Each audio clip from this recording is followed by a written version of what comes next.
শুভ সকাল বন্ধুরা। দেখো সকালবেলা ঘুম থেকে উঠেই ছাদে এসেছি আজকে। কেন, কালকে রাত্রে প্রচুর ঝড় বৃষ্টি হয়েছিল।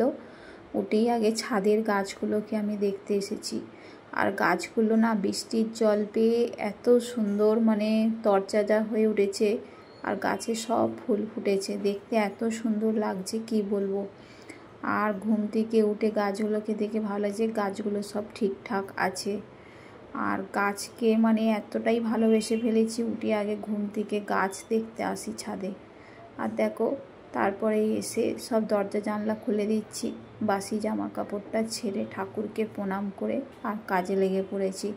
সকালবেলা উঠেই তো আগে আমাদের প্রথম কাজ বাসি ঘরটাকে ভালো করে ঝাড় দিয়ে পরিষ্কার করা। আর বাসি ঘরটা ঝাড় দিচ্ছি, আর মেন দরজাটাও দেখো খুলে দিচ্ছি। আর এই তো আমাদের দরজাটা বন্ধই থাকে সব সময়। সকালবেলা তবু দরজাটা খুলে দিই, কলপসের গেটটায় সবসময়ই চাবি মারা থাকে। আর সকালবেলা উঠে এই বাসি ঘর ঝাড় দিয়ে আর তবেই অন্য কাজে হাত দিতে পারি। আর যেহেতু এখন ছেলের স্কুল আবার ছুটি, আর সেই জন্য কাজগুলো ধীরে সুস্থে ভালো করে গুছিয়ে করতে পারি। ছেলের স্কুল থাকলে খুব তাড়া থাকে, তাড়াতাড়ি সব কাজ করে ছেলের রান্না, ছেলের টিফিন এগুলো সময় মতন তৈরি করতে হয়। আর যেহেতু এখন স্কুল ছুটি আছে, সেই জন্য আর ছেলের সকালে রান্নার ঝামেলাটা নেই। সেই জন্য কাজগুলো আস্তে আস্তে ধীরে সুস্থে গুছিয়ে আমি পরিষ্কার পরিচ্ছন্নভাবে কাজগুলো করতে পারি। দেখো বাসি ঘরটা ঝাড় দিয়ে চৌকাঠে জল দিয়ে দিলাম, দিয়ে এবার ছাদে এসেছি। ছাদে প্রতিদিনই আসি, ছাদে সকালে একবার আসি গাছগুলো দেখতে। আর দেখো এসে কাককে রুটি দিয়ে দিলাম আর বাটিতে একটু জল দিয়ে দিলাম, কেন এটা আমার প্রতিদিনকার অভ্যাস। সকালে বাসি ঘরটা ঝাড় দিয়ে চৌকাঠে জল দিয়ে আগে ছাদে কাককে খেতে দিয়ে আসি। তারপর রাত্রে যে বাসনগুলো মেজে রেখেছিলাম সেগুলো যেখানে যা গুছিয়ে নিচ্ছি।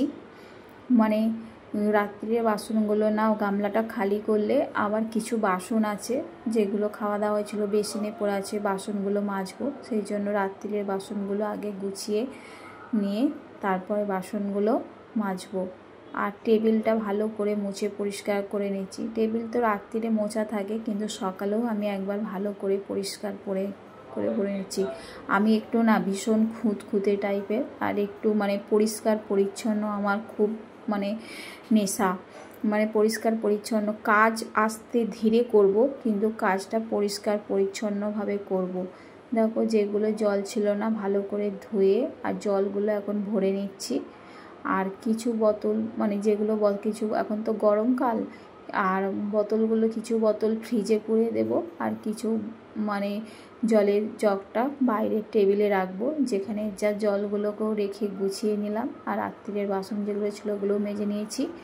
এবার অনেক জামা কাপড় কাচার আছে আজকে, জামা কাপড়গুলো ভিজিয়ে নিচ্ছি। জামা কাপড়গুলো কাচার আগে একটু 10 মিনিট 20 মিনিট ভেজানো থাকলে দেখবে সুন্দরভাবে ছাড়ে, বলে জামা কাপড়গুলোকে ভিজিয়ে আমি এখন রেখে দিচ্ছি। রেখে দিয়ে ঘরটা মুছবো।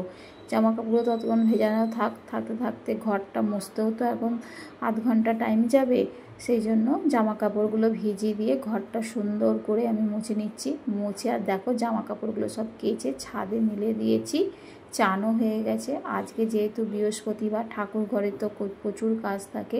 আর বৃহস্পতিবারে আমি ঠাকুরের আসন পুরো ঝেড়ে তুলে পরিষ্কার করে নতুন আসন পাতি, আর ঠাকুরগুলোকে সব গঙ্গা জল দিয়ে ভিজে ন্যাংরা দিয়ে ভালো করে মুছে পরিষ্কার করে নিচ্ছি। প্রতি বৃহস্পতিবারই আমি এটা পরিষ্কার করে থাকি।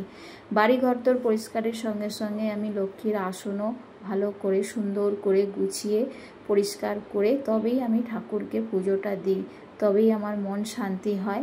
আর বৃহস্পতিবারটা আমার পুজো করতে সেই জন্য অনেকটাই টাইম লেগে যায় পুজো দিতে দিতে। দেখো আমার পুজোটাও দেয়া হয়ে গেছে। পুজো দিয়ে এবার চলে এসেছি রান্নাঘরে, রান্নাটাও বসিয়ে দিয়েছি। আর এদিকে কলমি শাক ভাজছি, আর একদিকে ভাত বসিয়ে দিয়েছি।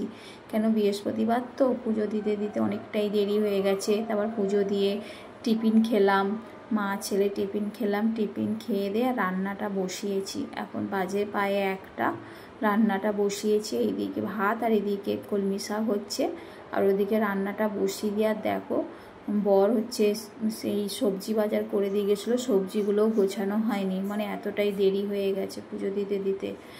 আর সেই সবজি বাজারগুলো এখন ওইদিকে রান্না হচ্ছে আর এইদিকে সবজি বাজারগুলো গুছিয়ে নিচ্ছি। কেন একা হাতে তো সব কিছু একা হাতেই করতে হয়, কেউ তো নেই, আমি না করলে আর কেউ করারও নেই। সেই দিকে ওইদিকে রান্নাটা বসিয়ে দিয়ে আর এইদিকে কাজগুলো করছি, নাহলে অনেকটাই দেরি হয়ে যাবে। আর এইদিকে লাউ শাকগুলো নিয়ে এসেছিলো, লাউ শাকগুলো তো বাইরে রাখলে পুরো পাতাগুলো নেতিয়ে যাবে, সেই জন্য লাউ শাকগুলোকে কেটে নিলাম দুভাগ করে, কেটে আর এগুলোকে এখন ফ্রিজে তুলে রেখে দেব, তাহলে তরতাজা থাকবে। আর দেখো রান্নাটাও আমার হয়ে এসছে, আর মায়ের ঝোলটা হয়ে গেছে, ঝোলটা নামিয়ে নিলেই আমার রান্নাটা আজকের মতন কমপ্লিট। আর তারপরে এবার খাওয়া দাওয়া শুরু করব, কেন দেরিও হয়ে গেছে, ছেলেকে খেতে দেব। ভিডিওটি এই পর্যন্ত, ভালো লাগলে আমাকে লাইক কমেন্ট শেয়ার করবে, আমার ভিডিওগুলো ভালো লাগলে কমেন্ট করবে, আমার পাশে থাকার চেষ্টা করো। তোমাদের ভালোবাসা আমার খুবই দরকার, তোমাদের ভালোবাসা পেলে আমি অনেকটা এগিয়ে যেতে পারবো। টাটা, আর কিছু বলার নেই।